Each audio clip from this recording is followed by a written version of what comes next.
Knock, knock. Who's there? It's Matt. Hey, Matt, welcome into the show. How are you, my friend? I'm awesome, Gareth. How you doing today? I'm doing very well. Excited for another great episode. I'm also going to welcome in everyone tuning in to listen today. Thanks for being here for another episode of the podcast. As you heard, I've got Matt here joining me, and we're gonna dive into a pretty awesome conversation and talk about how our paths crossed, and a little bit about where we're kind of following along in the industry on a very similar path. But to give everyone a little bit of an overview, Matt's an in-person and online personal trainer, fascial stretch therapy, and runs his own business out of Orangeville, Ontario. So just a little bit north west of me. And our paths crossed, when we worked together, kind of indirectly through the fitness industry. And we're going to hear a whole heap about that. But, we actually both kind of branched off and started our own business at a very similar time. We're also both you're a little bit more new dad than I am, but still a new dad, much like I am. I consider myself a new dad with a nearly 6-year-old, so I'm still figuring it out. So yeah, we're on that kind of similar. There's lots of similarities, and we've stayed connected over the last couple of years. But what I'd love to do first of all is this is a really powerful thing that crosses my mind a lot, and I know a lot of people listening, it's going to resonate with them. We've both worked in corporate world of fitness. We've worked through a industry that demands a lot of our time, and a lot of our time when other people want it, which is kind of unsociable. And then we've both gone through that process of becoming a dad. And I'd love to hear a little bit about how that affected the way you operate your business, or you as a business, and how it affected your own health and fitness. So, from hey, I've got all the time in the world, which we don't think we do when we don't have kids, but we have all the time in the world to train and get everything in. And then kids come along, we're like, oh shit, now I don't have as much time. How did those two things kind of pan out in your world over the last little while? Great question. So yeah, so I have a 2-month-old daughter at home. Riley will be two months tomorrow. And there was a few things I had to put into place. So one being, I'm a morning workout guy myself. So I used to be able to work out. We have a big gym set up at home, so I do everything at home, but I used to be able to work out for 90 minutes or so, do my thing, whether it be strength, conditioning, both, depending on what the day had. Now I'm a little more tired when I wake up because there's less sleep. And I also want to help my wife out and do as much as I can from a dad perspective before I go to work. I usually leave around 9 in the morning. So I've had to shorten up my workouts and kind of recenter what's important and change my style from a workout perspective, to crunch things into an efficient session. And then from a business standpoint, I've had to, like you said, people like to have our time and our attention, and I value it, and I love to be there for clients and be present. But I've had to, when I get home every day, kind of check out from the business side to an extent. If I have time and there's downtime and I can answer something that's urgent, I will. But I've had to really center myself around, okay, do you really need to be answering somebody right about now? Or is cuddling Riley or helping my wife and making her a meal, or, is family time more important? Because you won't get those moments back, as you know. So there's been a bit of just a shift to make everything work and balance everything, but it's been amazing, and I wouldn't have it any other way. So Love it. That's so good to hear. And I agree. It's excuse me. It's definitely, what I'm hearing is there's a lot rooted in figuring out our priorities and kind of certainly. what's important to us, right? And that's such a powerful message. And what I also have found myself, and I have this conversation with lots of clients, is we don't have to we have to be flexible with what's important. And training can still be an important part of our lives, but we can still integrate that in. And I think we get lost in sometimes we get lost in, if we do more, then we achieve more. And often the case is the opposite of that, right? We can do less and achieve more. And when you prioritize and you set those boundaries, I think that's really important. And you were kind of talking to it from a business standpoint about setting boundaries, right? Not answering emails at, if you've got your kid there with you and, you want to be as present as possible. But also I think that, and tell me if you find this too, but when busy parents are looking to get active and move and they come to us for support, is they have a real issue with boundaries. So there's always, I don't work out because I have to log on my email, or because my kid demands my time, or I can't do it because I've got to, do whatever it is, fill in the blank. And what I always talk about is, I understand that, but you've got to build priorities and you've got to find a way to set those boundaries. Is this something that you come up a lot with your clients as well?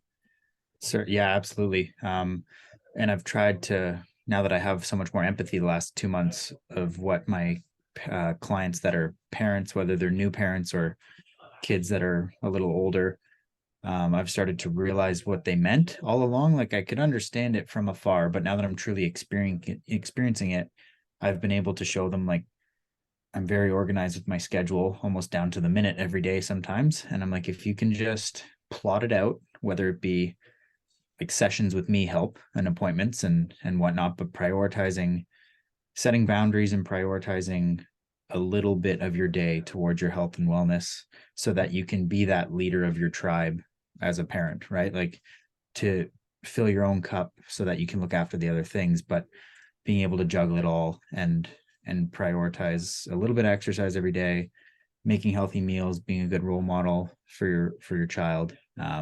It comes up every day, and I try to help people troubleshoot it so that they can do what they can, but also not beat themselves up if life gets in the way every now and again, and you need to maybe push a workout to tomorrow that was planned for today. As long as in the macro view of the week, you still get done what you need to do, and so on and so forth. So it's coming up a lot, and I'm thankful for my own experiences now to be able to speak on it. And clients appreciate it too, because now they realize that it's a two-way street where I understand now what they go through. I'm not just like, I'm 28 years old. So sometimes people, especially if a client was older than me, they used to just think I was a youngin who didn't understand. But now I have more empathy with my own experience. So Yeah, and that you raise a great point there from a professional standpoint, and I have this conversation. We've crossed paths many times in the industry, and and I spent some time with your team, and I spend time with many teams of trainers, and I try to communicate in those environments that, look, just because you are a young, brand new trainer, this doesn't mean that you're lacking knowledge. And to be honest, there's a lot of trainers I got to work with that had so much great knowledge, better than I did, because the certifications that were available in the first year of their career, there wasn't even a personal training certification when I started. Like, that's how old I am and how long I've been in the industry. 22 years ago, I was like, well, like, take this person through a workout. Great, you can train clients. Like, that was basically it. So they're so well qualified. And what I always tried to, communicate compassionately was, yes, you have all these great skills, but trust me when I tell you, life experience will make you a better coach. And just get out there and experience life. Like, don't get wrapped up with being in the gym for 16 hours a day and just trying to get as many clients as possible. Yes, you need to make money. Yes, you need to pay your bills. But if you get out there and just truly experience life, spend your time around people that aren't the same as you. Spend your time around kids. If you've got friends that have got kids or family members that have got young children, like, be around it and try and understand and be curious, because that life experience, as you're experiencing, and I'm sure many parents listening do, is we create that empathy, right? And now I'm always like with my clients, I'm like, yeah, so what? Like, you didn't come. Like, someone texted me literally just before this call we're on, saying, sorry, I didn't make it at 6:30 this morning, but I was up at 3 a.m. with a sick kid. I'm like, yeah, I get it. Like, do it later if you can. And if you feel tired, take a nap. Like, don't worry about it, right? 15 years ago, me might not have approached it quite the same way. sure, absolutely, yeah.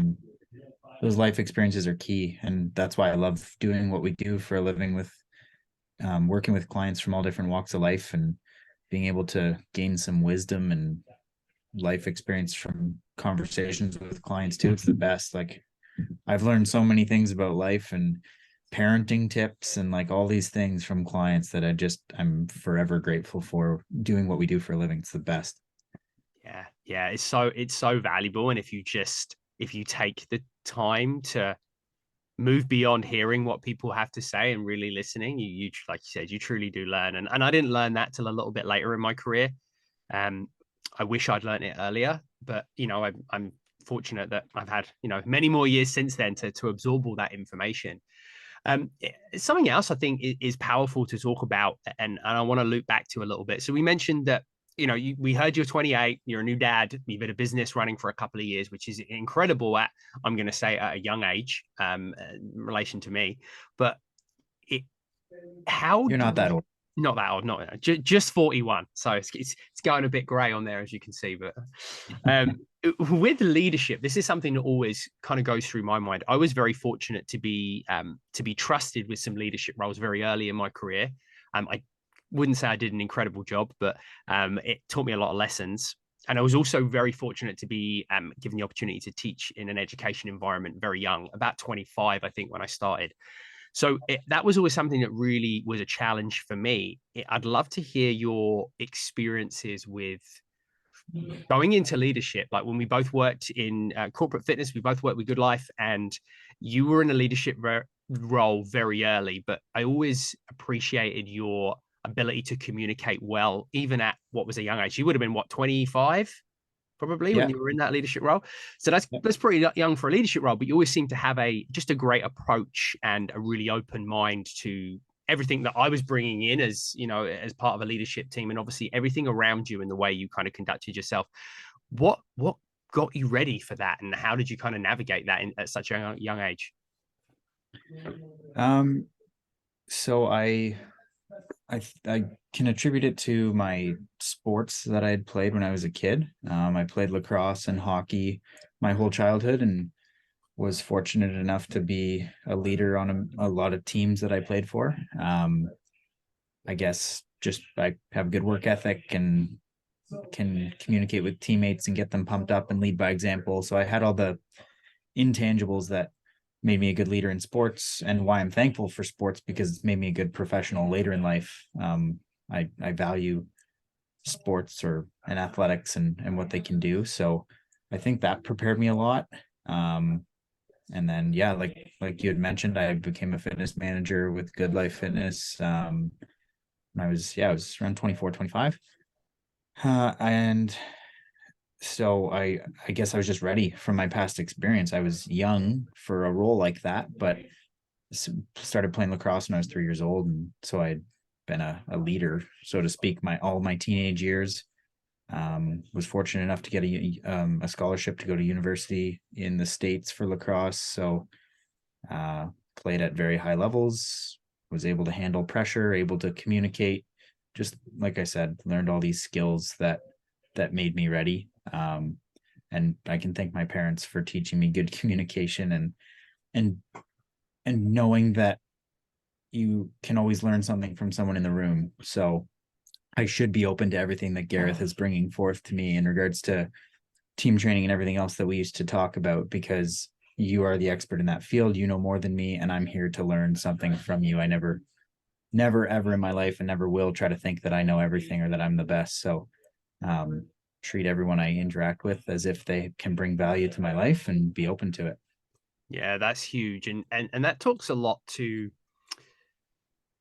this is something that I think plagues, I'm sure many people, but definitely men I come into contact with a lot, other dads especially, is the big word. And this might take a lot of unpacking, but here we are. The word is ego. And I feel like sometimes we do a terrible job of reaching our potential as men because of I don't know whether it's just something that's imprinted on us through society, but we have this kind of ego that we do need to know everything, and we do have to have all the answers as a dad, as a man, as a trainer, like whatever that is.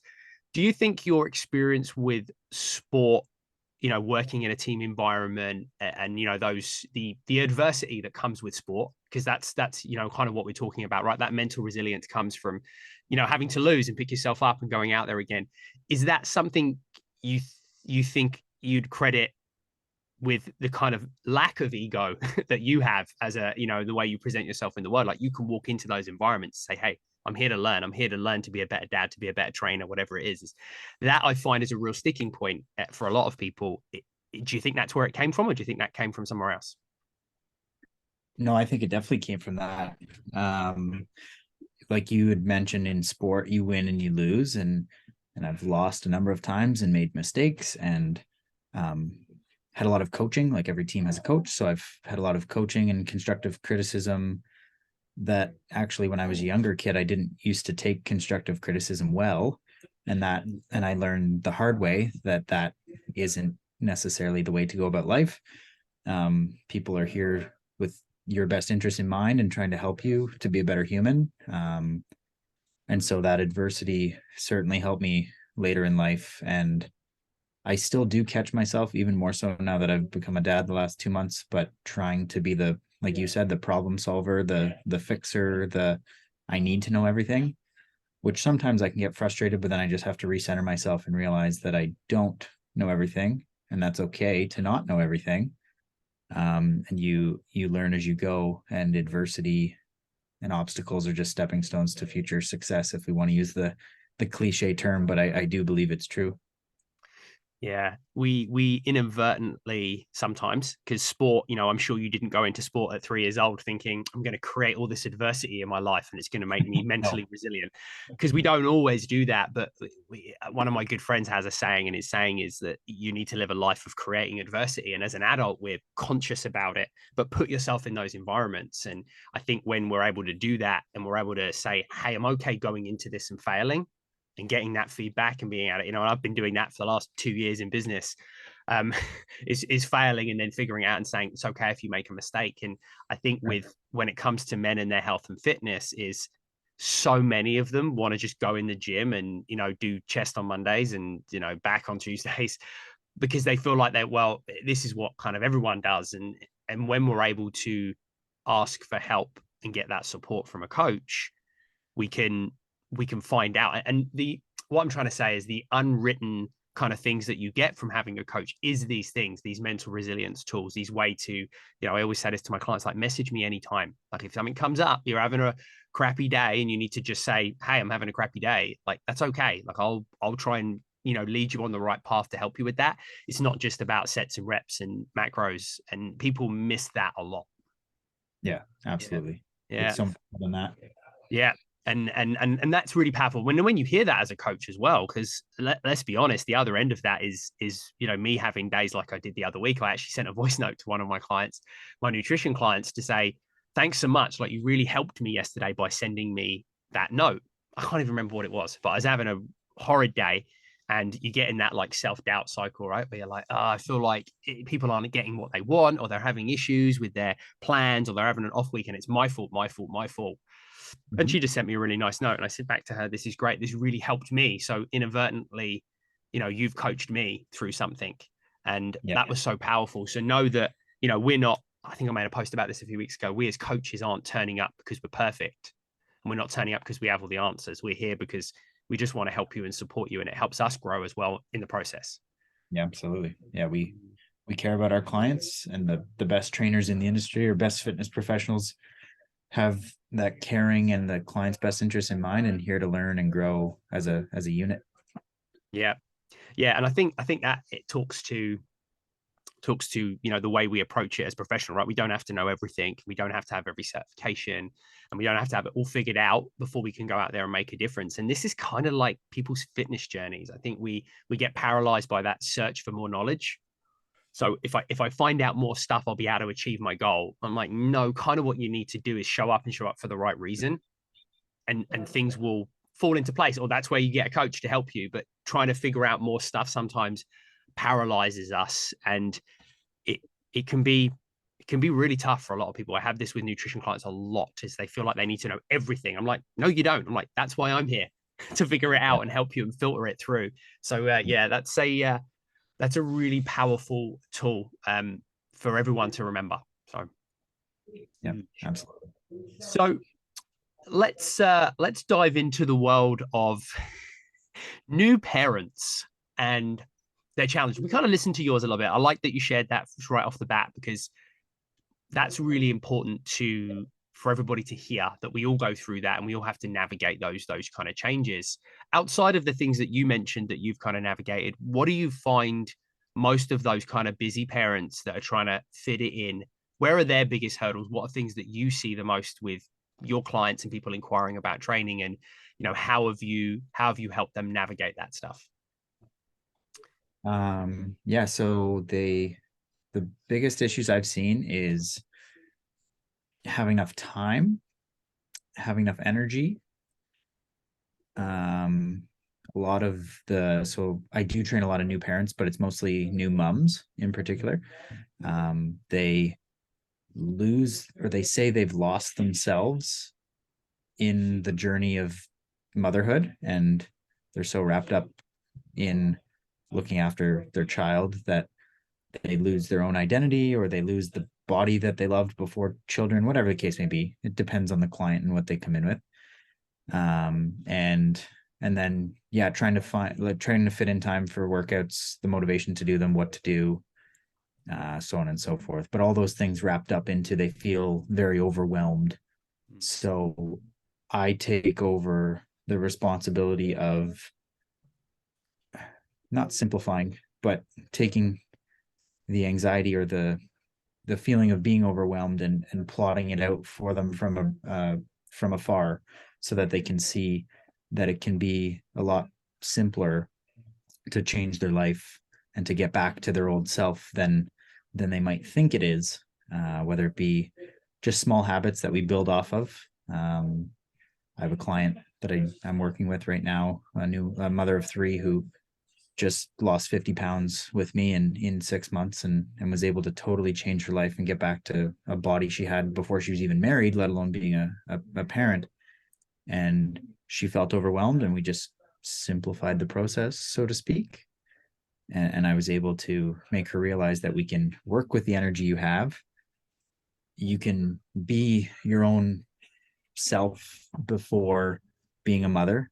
Obviously, the mother and parent is an amazing title, I now can attest to. Like, I wear that with pride, but you can also be yourself too, and have your own goals and your own aspirations, and just be a badass. And it doesn't have to just be that you're a parent. You're your own self with your own time, prioritizing yourself every single day. So Yeah, being overwhelmed's huge. And trust me when I tell you that with my limited experience, that doesn't change as a parent.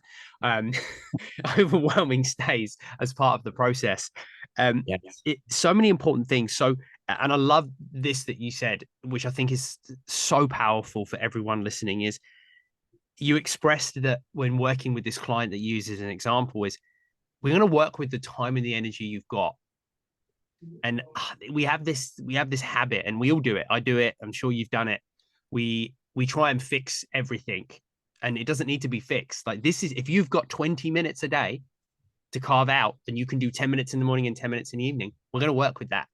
We're not going to change it. We're not going to force it. And this is where people have that issue with commitment, is I think you're going to put me on some massively restricted, fad diet, or I think you're going to make me work out for an hour at a time and run on the treadmill for, forever, or whatever it might be. Is people have this misconception. And I think as coaches, we as an industry, as coaches, can do a better job of communicating that you're not coming to us so we can change everything.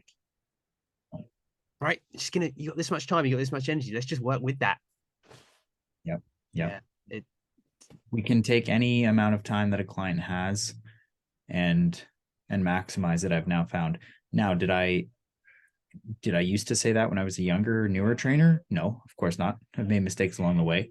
But in the last 2 years, and especially in the last 2 months, I've totally been able to change my coaching style and approach, because I've had to change my own fitness and nutrition with my own body and my own goals. We can work with what we have, simplify things. Like with that client, I didn't try to overwhelm her with too much nutrition stuff, because she expressed to me that it would be a stressor on top of the stressor she already has in her life. So we just focused on protein and vegetables and water, and built off of that over time, but kept things simple. And she was like, I didn't even imagine it could be so simple. And I'm like, it can be with the right coach. But like we can certainly make this a process that can work, and something that they can stick to as well. Because I find new parents are always trying to find something that's sustainable and not just a quick fix. Yeah, that's important. And I think our perspective, the way we see the world changes as a parent, right? Because we're always like, well, now I want to be around and I want my kids to have habits that are going to be sustainable and not, right, not a fad. Like we're not going to, I always think to myself, we don't, if you think about taking the typical weight loss person's like, I want to lose weight. Like if you look at your kid or your dog and that kid or dog needs to lose weight, like the last thing you do is put them on a fad diet. You're like, well, you're a dog, you're overweight, you need to walk more. You're a kid, you may be carrying a little bit more weight than is healthy. You need to move more. You need to be active. You need to be making, good, nutritious choices with your food. So it's simple when it's someone else, but we complicate it as adults for some reason. And you made a great point that we're just gonna. You kind of alluded to that drip feeding of information, and I posted about this a while ago, and I actually spoke about it in a weekly kind of Q&A I do for nutrition clients. Is that the coach's role is kind of a filter. So whenever you have anything and it's overwhelming and it's complicated and it's confusing, where you're like, I heard about this thing or this, somebody mentioned to me about my protein intake or someone mentioned to me about a supplement. I'm like, great, give it to me. Tell me all about it. I'm going to put it in the top of the funnel. I said, and then a couple of days from now, I'm going to drip feed you exactly what you need. I'm going to tell you, no, this is ridiculous, or yes, this is valid, and this is why. And I'm going to filter all that stuff and that drip feed approach. And this is where people try and manage the top of the filter and wonder why they're overwhelmed and they don't take any action. And again, the role of a coach and, what we can share with everyone listening today is when you feel like that, the best thing you can either do is step away from the information and stop overwhelming yourself, or palm that information off on somebody. You're going to pay for the privilege, and then we're going to take it and condense it down and say, no, you need to your point, drink more water and eat more vegetables. But isn't it more complicated than that? No, it's not more complicated than that. Not right now, anyway. It might be in the future. And it's the same thing. You have those people that just can't manage the stress. And I've had conversations with people where I'm like, okay, your first 2 week goal is to chew your food twice as many times and put your knife and fork down between bites. And they're like, but that seems ridiculous. I'm like, trust me, go do it, see what happens. And I used that tip last week, actually. Funny you should mention that. That was an approach I took with a client and they laughed at me. And I was like, no, I'm telling you, you watch what happens. yeah, And it's so simple, like you said, but it's those little things. yeah, and it is let's be brutally honest, for everyone listening that's in the same boat, is it is overwhelming being a parent. You're responsible for another human being. You're responsible for not just, yes, you got to keep them alive. There's a lot of that at the beginning. Just keep them alive, and that's it. And then you start to realize, wow, like every little thing I do is powerful to them. Every little remark, every word, every action, everything they see, everything they hear is powerful, right? And again, we just get overwhelmed by that. And then like you said, you got nutrition in there and you got fitness in there, and I chuck everything else in the top, and it starts to get really challenging. Something else I think is important, and I'm sure it will follow on from what you were saying with your client, and I'm sure you can probably use this as an example, is we also have this misconception, I think, when we go into any coaching environment, that, and especially as a parent, and we'll know this from the parenting experiences, we think there's this linear progression. So we start at point A and we're going to point B, and we're going to take this line. That's as an adult, we do that, right?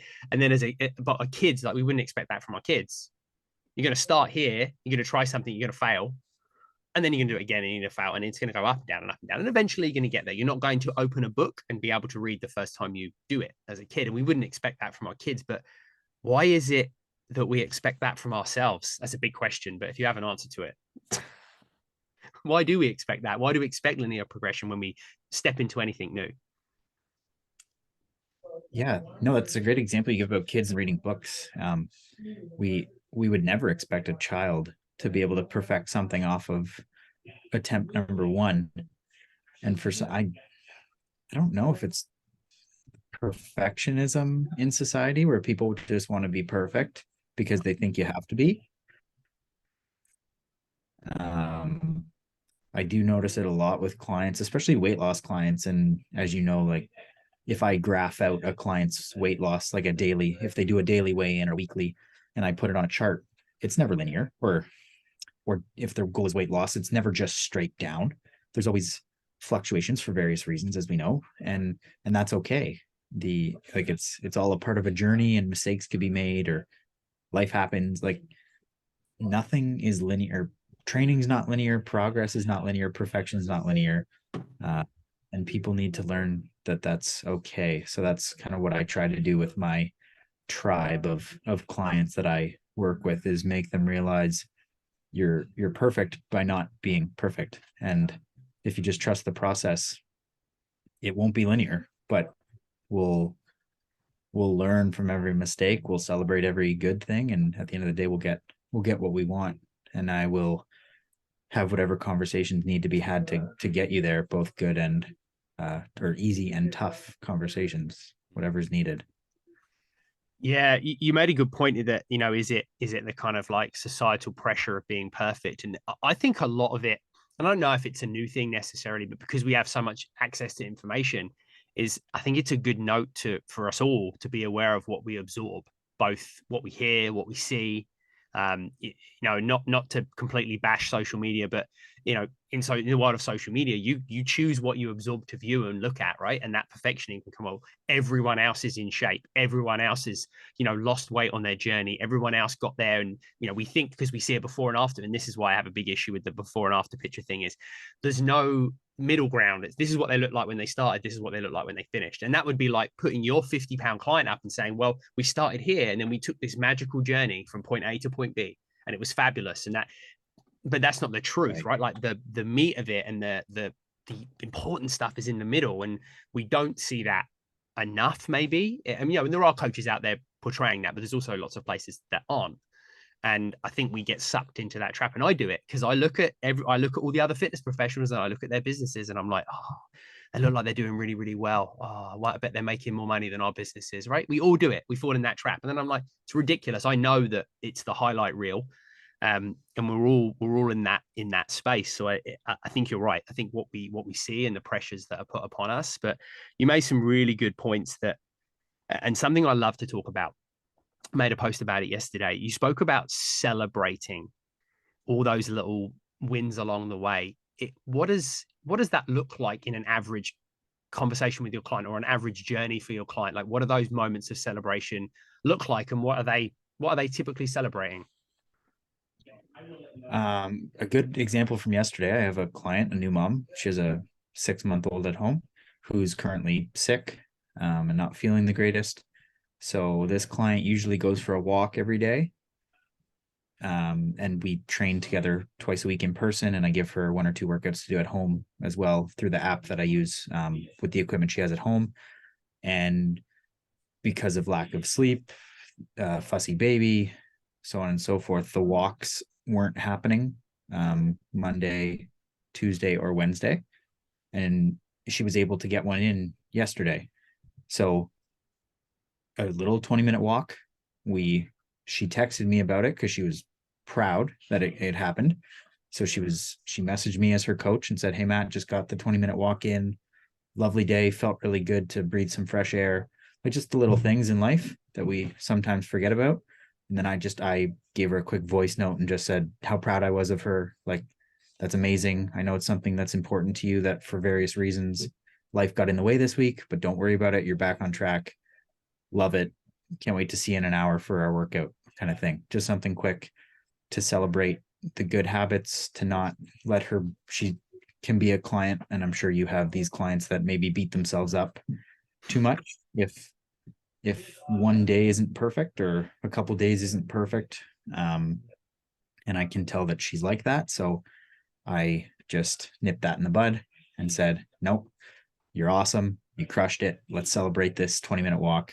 So, and carry on. But it's little things like that, little quick conversations in sessions, texts, whatever it may be, just to make clients feel good about what they've done. Kind of like a gold star and a positive affirmation for me that I'm very happy and proud of. I try to tell clients I'm proud of them as much as I can. And it's true, but I try to make sure that I use that so that they feel that. The word becomes part of their kind of lexicon, right? And Yes. it's something that they're missing, because you nailed it so well. People feel like they get lost. And I know that Nikki had this a lot through kind of her journey when Harley was born. And, I speak to many other parents that are the same, and lots of mums that get kind of lost in that, right? Like it takes over their identity. And proud is a word that is only used when they're talking about their child. I'm like, Right. hold on a minute. Like, that's great. Be proud of your kid, but your kid needs to be proud of themselves. So teach them that lesson. Yep. And then you need to build that lexicon. And so many have just lost it. Like, you can see the discomfort on clients' faces because I'll always ask them, right? Like you said, I'll say, hey, I'm really proud you did a great job with this and this. Like, how do you feel? And I'm like, do you feel proud? And they're like, and I'm like, say it. You can say it, right? You can say the word, and people are so uncomfortable saying it. And that's a really, and you can see the emotion that comes with the word, and the emotion that comes with them having to express that, and that they haven't done it for so long. And this can be anybody in a overwhelmed, loss of identity kind of space in their life. It doesn't necessarily need to be a parent. It could be any walk of life. But yeah, it's so huge. And celebrating was something that I made a reel about this yesterday. Celebrating is, in my opinion, the missing link of consistency. Right? We talk about consistency all the time, but then it's kind of like a magical unicorn. People are like, well, great, but then I don't know how to get consistency. How do I get consistency? You say just show up, but how do I do that? And I'm like, start celebrating yourself. Start saying you're proud of yourself. Like, because if you beat yourself up, guess what? The next time you have to wake up early or you have to drag yourself to the gym when it's snowing outside, if you're remembering all the crappy bits, you're gonna go, well, what's the point? And then you won't be consistent, right? And some people just don't yet have the discipline to just get up and do it when they don't want to. But think about how good it felt when you went for that walk for 20 minutes. You know what? Next time, probably going to do that again, or whatever it is. So I love that you're able to promote those wins, and thank you for sharing kind of how you do that, because I think that's something that we could all learn. And as a exerciser, as a coach, but also as a parent, like, we can talk to our kids like that too. So important, right? That we share that. And the voice note. Oh, we should talk about the voice note, just because I always talk about this with everybody.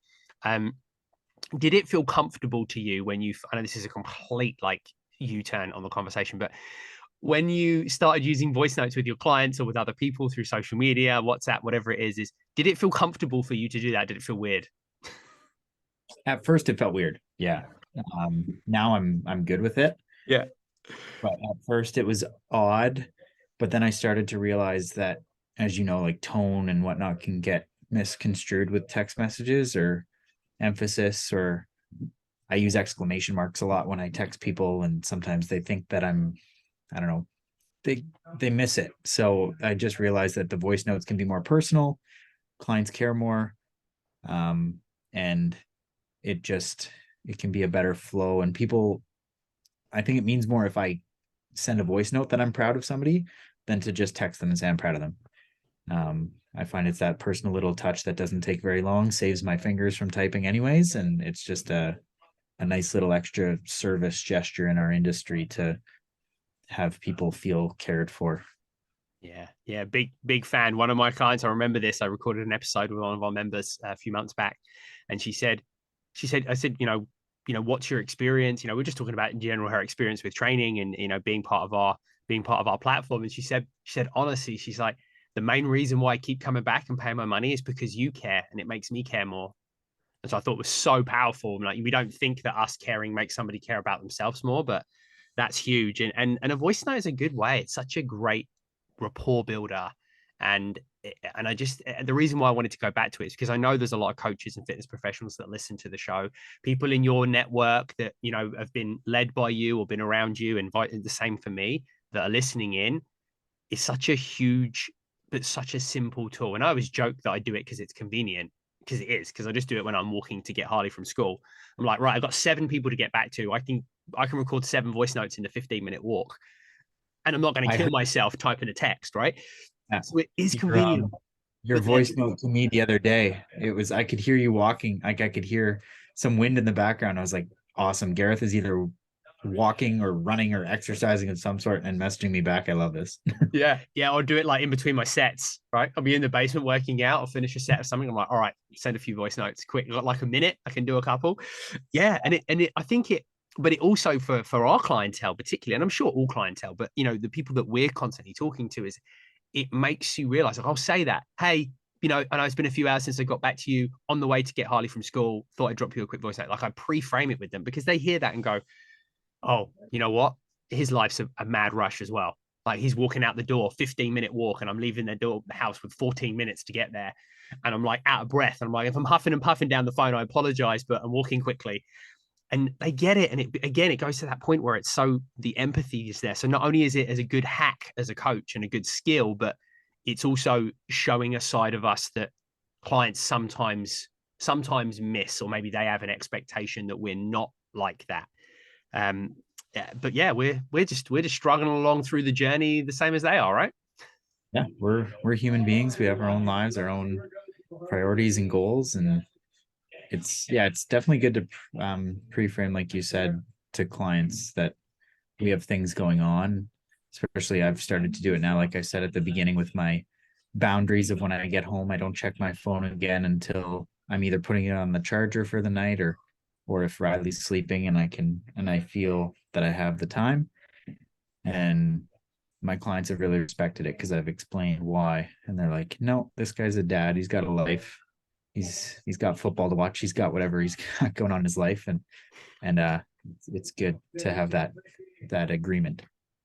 Yeah, no, I like that. And I like that being transparent with people, right? I feel we and I did this early on in my career too, is, I kind of made myself available all the time and never kind of divulged anything that was going on with me. Whereas now I'll tell, like I said, I messaged my client the other day and said, I'm having a pretty rough day. Your text made my day and changed my mindset completely. It felt really uncomfortable to do it. Even now at this point in my life, I felt really uncomfortable. I was like, I went to record it and then I didn't. And then I waited 5 minutes and I'm like, does she really need to know what's going on? Does she need to know I'm struggling? And actually she was like, yeah, she's like, and funny enough, she's a nutrition client, but she's also a life coach. So she's like, oh, I get it. Right.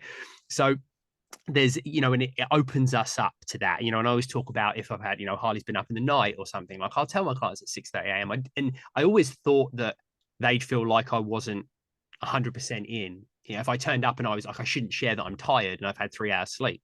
But actually they're like, oh, thank God. Like he's also had 3 hours sleep. So he gets it. Right. So again, it's just building that empathy. And I once heard this from a guy that you'll probably have come into contact with, an incredible trainer called Jason Jones, that worked with that Good Life with us. And I remember doing a workshop with him once, and he shared an example of what he did when his clients came in and said, Jason had a really bad weekend. Like I ordered a pizza and I ate the entire thing and I feel really bad and whatever. And he said, you know how I deal with that?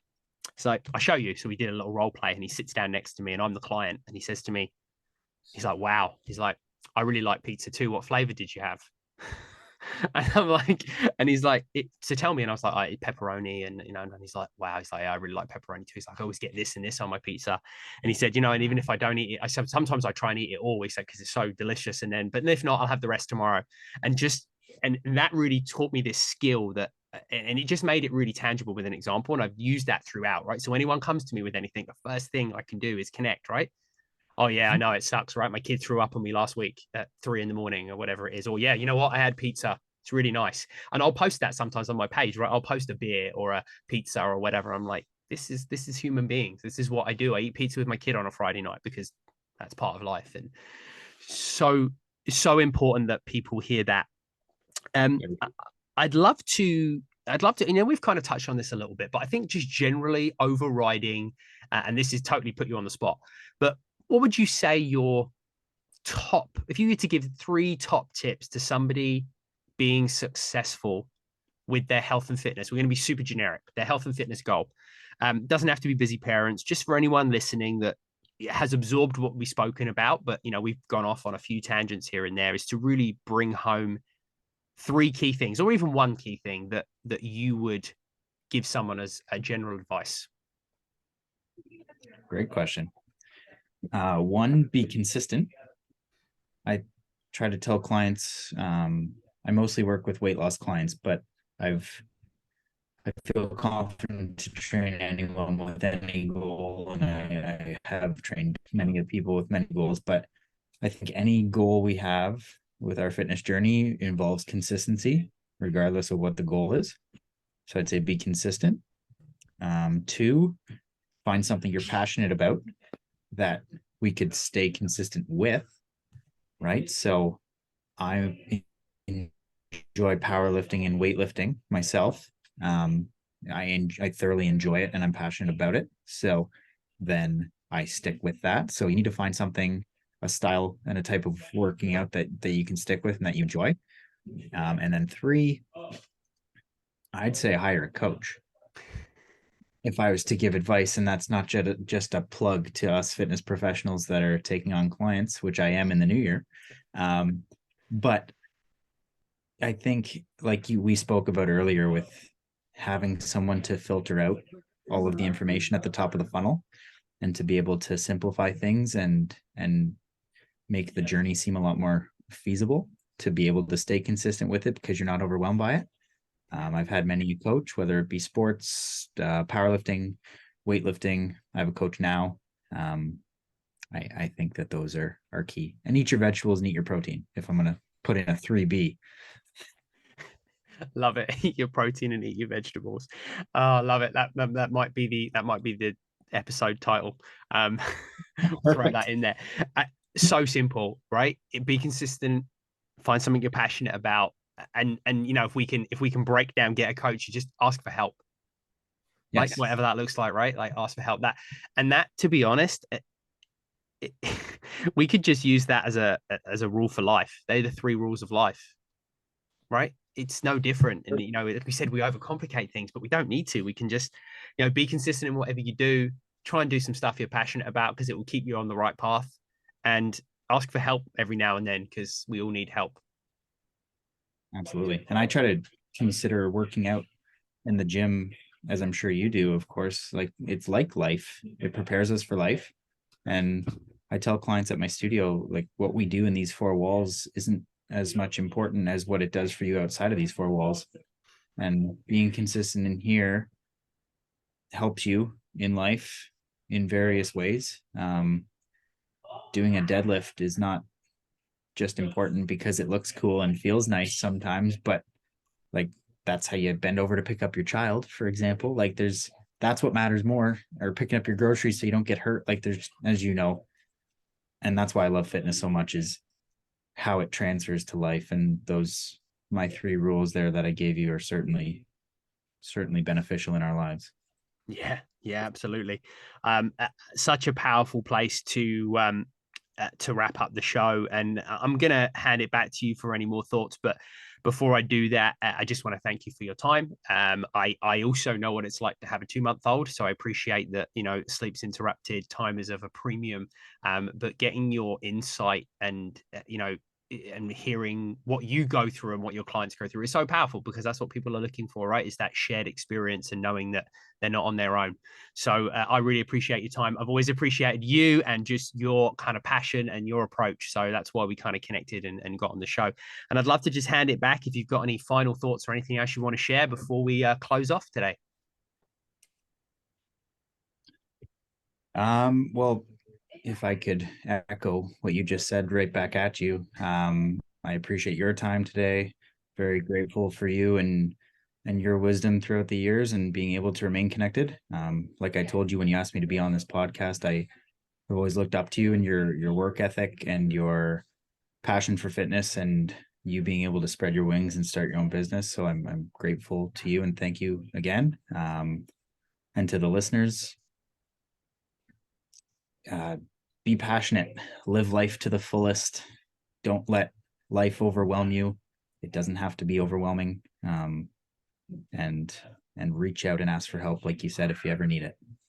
Yeah, for sure. Powerful place to end. Reach out and ask for help. You can do that by just jumping onto the show notes, and with one click you'll be able to connect with Matt. He's definitely worth a follow on social media. You can see what he's up to. You can see all the great stuff he's doing with his clients, and the important messages that he's sharing. So be sure to do that.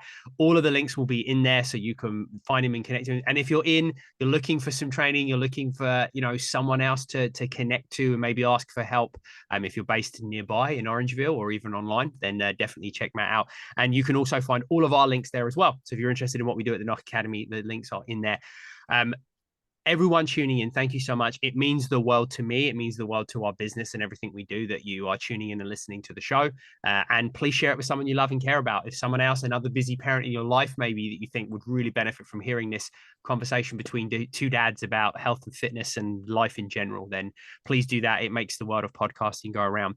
That's it for today's episode. Thank you for listening. Matt, thank you for being here, and we will catch you on the next episode.